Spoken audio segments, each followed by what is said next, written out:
आज हम करने वाले हैं SR latch with NAND gate. यहाँ पर जो एसआर लेच हमने बनाया है, ये जो लॉजिक डायग्राम है एसआर लेच का, यहाँ पर नेंड गेट का यूज़ हुआ है। इसके जस्ट पहले जो हमने एसआर लेच बनाया था, जिसके जस्ट पहले के वीडियो में, उसमें वो एसआर लेच था, वो बना था with the help of NOR gets.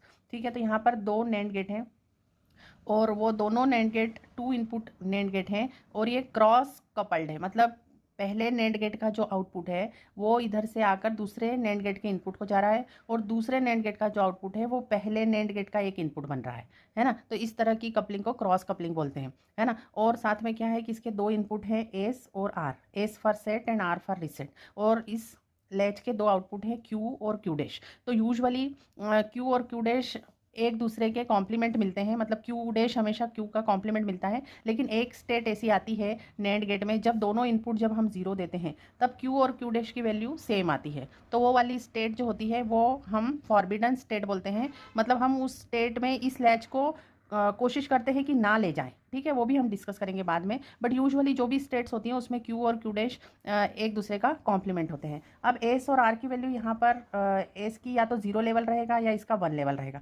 क्योंकि आपको पता है कि लैच जो होते हैं आपके वो लेवल सेंसिटिव डिवाइस है। मतलब जिस लेवल पे होता है, जैसे इस लेवल पर एस की वैल्यू जीरो है, इस लेवल पर पूरे लेवल पर एस की वैल्यू 1 रहेगी। इसी तरीके से यहाँ पर आर की वैल्यू भी 0 और 1 इन दो लेवल के बीच रहेगी। ठीक है, तो अब हम सबसे पहली यहाँ पर ये जो इसकी एस आर लैच की फंक्शन टेबल दी हुई है तो हम इसको वेरीफाई कर लेते हैं। तो फंक्शन टेबल को हम वेरीफाई करने के लिए एस की वैल्यू 1 देते हैं और आर की वैल्यू 0 देते हैं। तो यहाँ पर एस की वैल्यू 1 कर दी है और आर की वैल्यू 0 कर दी है और यहाँ पर नैंड गेट लगे हैं। तो आपको इसके लिए नैंड गेट का ट्रुथ टेबल पता होना बहुत ज़रूरी है। ठीक है, तो नैंड गेट का ट्रुथ टेबल यहाँ पर मैंने बनाया हुआ है। तो ये इसके अंदर क्या होता है, ये एंड गेट के आगे नॉट लगा देने पर आपको जो मिलता है आउटपुट वो नैंड गेट का आउटपुट होता है। तो इसमें क्या होता है कि जब दोनों इनपुट 1 होते हैं तभी आपको सिर्फ 0 मिलता है और in rest of the these 3 cases आपको आउटपुट 1 मिलता है। तो इसका एक बहुत ही अच्छा एनालिसिस करने का तरीका है कि नेंड गेट का अगर देखो कोई एक इनपुट अगर 0 है, देखो इसमें तो दोनों इनपुट 0 है, इसमें ये वाला ए इनपुट 0 है और इसमें ये वाला बी इनपुट 0 है। तो इन तीनों केस में अगर एक भी इनपुट आपका नेंड गेट का 0 हो तो आपका आउटपुट 1 होता है। तो हमको अगर नेंड गेट का एक इनपुट 0 पता है तो हमको दूसरा इनपुट क्या है ये देखने की ज़रूरत ही नहीं है। हम सीधे लिख सकते हैं कि नेंड गेट का आउटपुट कितना होगा, 1 होगा। ठीक है, तो अब आपको समझ में आ गया। और नेंड गेट के जब दोनों इनपुट 1 होते हैं तब आउटपुट 0 होता है। ठीक है, तो ये बात ध्यान रख लेना है। उसके बाद अब आप यहाँ पर देखिए, अब आपने एस की वैल्यू 1 रखी है और आर की वैल्यू 0 रखी है। अभी आपने देखा कि नेंड गेट का एक इनपुट भी अगर 0 होता है तो नेंड गेट का आउटपुट 1 होता है। मतलब क्यू डैश की वैल्यू क्या आने वाली है, 1, because R is equal to 0। तो क्यू डैश फिर से यहाँ से यहाँ पर गया है ना। तो इस नैंड गेट के दोनों इनपुट क्या हो गए, 1, एस तो 1 था ही और ये क्यू डैश की वैल्यू 1 होने के कारण दोनों इनपुट 1 हो गए। अभी आपने देखा दोनों इनपुट जब नैंड गेट के 1 होते हैं तो आउटपुट आपका 0 होता है। मतलब क्यू की वैल्यू क्या आई, 0 और क्यू डैश की वैल्यू क्या आई, 1। देखो कॉम्प्लीमेंट आया एक दूसरे का। और एट द सेम टाइम यहाँ पर जो आपने एस की वैल्यू 1 दी है, आर की वैल्यू 0 दी है, तो क्यू की वैल्यू आपकी 0 आई है और क्यू डैश की वैल्यू क्या आई है, 1 आई है। तो जब क्यू की वैल्यू 0 होती है ना तब हमारा लैच कहलाता है रीसेट स्टेट में। रीसेट स्टेट में, तो रीसेट स्टेट में नैंड गेट से बना हुआ लैच करने के लिए आपको एस की वैल्यू 1 रखनी पड़ती है और आर की वैल्यू 0 रखनी पड़ती है। ठीक है, अब हम क्या करते हैं कि अब हम एस और आर दोनों की वैल्यू 1 कर देते हैं। तो क्या होता है देखते हैं। तो एस की वैल्यू तो 1 ही है, आर की वैल्यू हमने 1 कर दी। ठीक है, अब एस की वैल्यू 1 और आर की वैल्यू 1 की आपने, जैसे ही एस की वैल्यू 1 और आर की वैल्यू 1 की आपने, आपके प्रीवियसली क्यू क्या था, 0 था। क्यू की वैल्यू 0 होने के कारण ये यहाँ से ये 0 आया।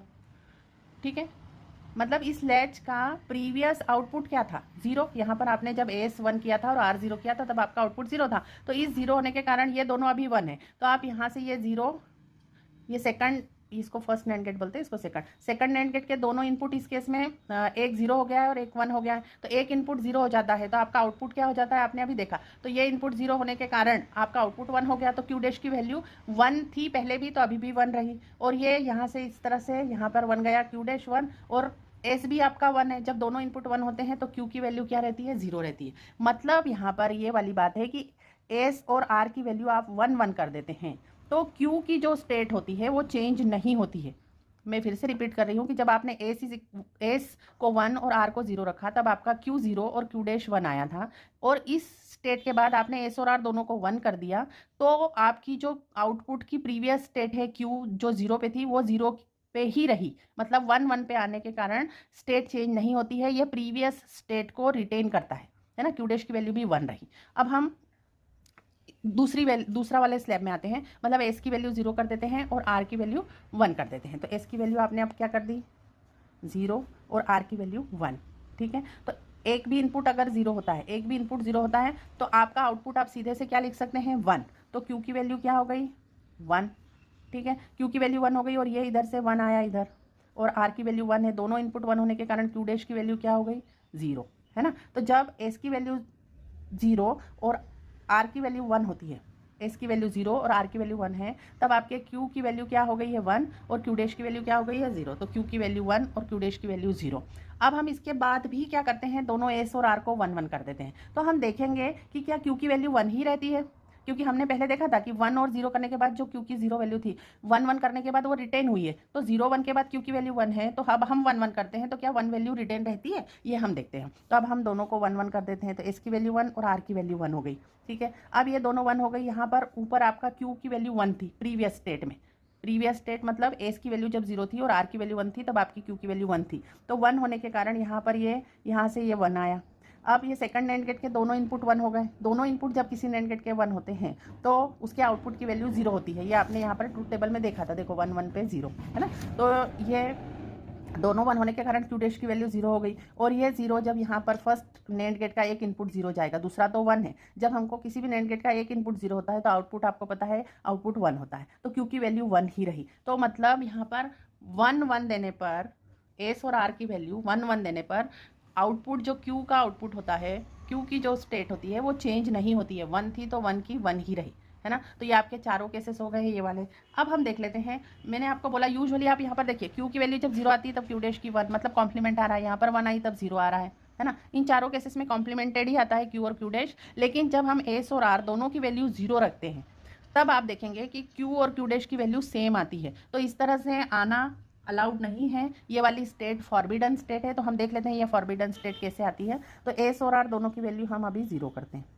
ठीक है, अभी आपने देखा कि नैंड गेट का कोई भी एक इनपुट 0 हो तो आउटपुट 1 होता है ना। तो अभी एस की वैल्यू 0 है तो आउटपुट प्रीवियस कुछ भी हो, अभी प्रेजेंट आउटपुट क्या हो जाएगा इसका 1। ठीक है, तो ये प्रेजेंट आउटपुट 1 हो जाएगा।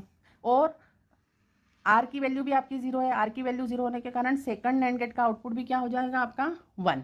तो क्यू और क्यू डैश दोनों की वैल्यू क्या हो गई 1 1। तो ये इस तरह का अलाउड नहीं है, ये फॉरबिडन स्टेट है। इस तरह की स्टेट हमें नहीं चाहिए रहती है। The device will enter in unpredictable state in this case when S is equal to 0 and R is equal to 0। इसको हम बोलते हैं अनडिफाइंड स्टेट और मेटास्टेबल स्टेट। तो ये मेटास्टेबल स्टेट या अनडिफाइंड स्टेट में हम डिवाइस को नहीं जाने देना चाहते। तो हम कभी भी जब नैंड गेट से बना हुआ होगा तब हम एस और आर दोनों की वैल्यू 0 0 नहीं देंगे। तो अब मैं इसको थोड़ा सा एब्रीवेट कर देती हूँ। यहाँ पर नीचे देखिए एस इज इक्वल टू 0 और आर इज इक्वल टू 1 देते हैं तो आपके क्यू की वैल्यू क्या आती है 1। मतलब आपका लैच जब क्यू की वैल्यू 1 आती है ना तो लैच सेट स्टेट में कहलाता है। तो latch in set state as Q goes to 1 when S is equal to 1 and R is equal to 0, Q की वैल्यू 0 हो जाती है। मतलब आपका लैच रीसेट स्टेट में चला जाता है। Latch in reset state as Q goes to 0। अब यहाँ पर आपने देखा कि आप 1 1 करें, चाहे एस आर की वैल्यू 1 0 के बाद 1 1 करें या 0 1 के बाद 1 1 करें, क्यू की प्रीवियस स्टेट मेंटेन होती है। जो भी प्रीवियस रहता है ना उसी को मेंटेन करता है। तो 1 1 के लिए क्या हो जाएगा, जब एस की वैल्यू 1 आर की वैल्यू 1 हो, the output Q retains previous value, है ना। And S is equal to 0 और आर इज इक्वल टू 0 वाली आपकी फॉरबिडन स्टेट है, मेटास्टेबल स्टेट है और अनडिफाइंड स्टेट है। क्योंकि इस केस में क्या हो रहा है, आपके क्यू और क्यू डैश दोनों सेम आ रहे हैं, जो कि कॉम्प्लीमेंटेड आने चाहिए, जो और जो सेम आ रहा है। इसलिए ये वाली स्टेट हम कोशिश करेंगे कि हमारा लैच इस स्टेट में ना जाए, है ना। हम इस तरह से, तो ठीक है, इस तरह से आपको ये समझ में आ गया। ये एस आर लैच है, ये S R latch with NAND gate है। इसके प्रीवियस वीडियो में मैंने S R latch with NOR gate explain किया हुआ है। तो अब आपको S R latch with NAND gate से भी आप सर्किट बना सकते हैं, S R latch with NOR gate भी आप सर्किट बनाने के लिए यूज़ कर सकते हैं। हम आगे देखेंगे कि हम इन लैचेस का यूज़ फ्लिप फ्लॉप्स बनाने के लिए यूज़ करते हैं। ठीक है, तो फ्लिप फ्लॉप बनाते टाइम आपको इन लैचेस का ये जो फंक्शन टेबल है ये ध्यान में रखना है, क्योंकि ये फंक्शन टेबल के हिसाब से ही आप इस आपके फ्लिप फ्लॉप का क्या आउटपुट आएगा वो डिसाइड होगा। ठीक है, thank you for watching the video. If you are liking our videos then it is humble request that please subscribe our channel.